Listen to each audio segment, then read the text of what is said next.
है ताकि उसे किराए पर चढ़ा सके। आपको दिखाते हैं मानवीय संवेदनाओं को झकझोर देने वाली ये रिपोर्ट।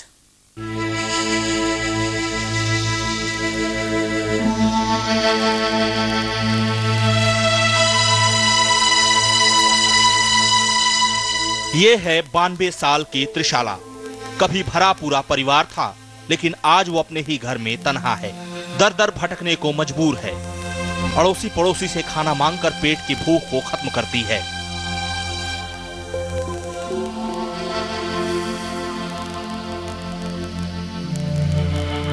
ये कहानी है उस माँ की जिसका एक बेटा देश की राजधानी में एक बड़ी कंपनी में चार्टर्ड अकाउंटेंट है। खाने पीने की कोई कमी नहीं, लेकिन कमी है तो उस घर में प्यार की। आपके बेटे का नाम क्या करूँगा, उसको कुछ नहीं। कई साल पहले वो अपनी माँ को छोड़कर अपनी बीवी और बच्चों के साथ गुड़गांव में रहने लगा और रोहिणी के इस छोटे से घर में अपनी माँ को अकेला छोड़ गया। कभी उसकी सुध नहीं ली, कभी फूटी कौड़ी नहीं दी। बेसहारा हो चुकी माँ पड़ोसियों से मांगकर खाने लगी, लेकिन कभी भी किसी से अपने बेटे की शिकायत नहीं की। वो मेरे भाई को कोई पकड़ नहीं सकता, बात नहीं लगाती। मेरे पेट में पकड़ के मारा यहाँ। इस बात की तस्दीक पड़ोसी भी करते हैं। मैंने देखा था, इन्होंने धक्का देके बाहर निकाल दिया है। इनके बेटे और बहू ने निकाला है।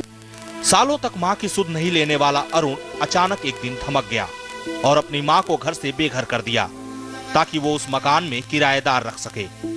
किसी भी कीमत पे हम नहीं रखेंगे। जो कुछ भी सजा हो जाए, चाहे जैसे भी आप ठीक समझे, आप उचित समझे कीजिए, मैं नहीं रखूंगा।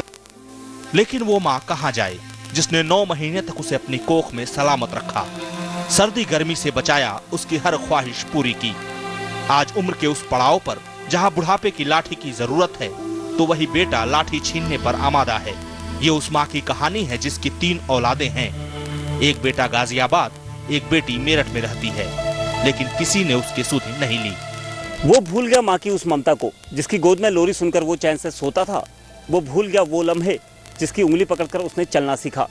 वो भूल गया वो दिन जब माँ ने खुद ना खाकर उसे भरपेट खाना खिलाया था। अब बच्चे ने क्या दिया? माँ को सिला दिया और घर से बेघर कर दिया। क्या एक बेटे का यही फर्ज था? सहयोगी प्रभाकर के साथ दीपक बिष्ट, न्यूज एक्सप्रेस, दिल्ली। सोचिए उस माँ पर क्या बीत रही होगी जिसके 3 बच्चे हों, लेकिन कोई भी बुढ़ापे का सहारा बनने को तैयार नहीं है। फिर भी माँ के मुंह से उफ तक नहीं निकला। वो भी यही चाहती है कि कोई उनके बच्चे को कुछ ना कहे। हमारे साथ डॉक्टर मनु तिवारी मौजूद हैं।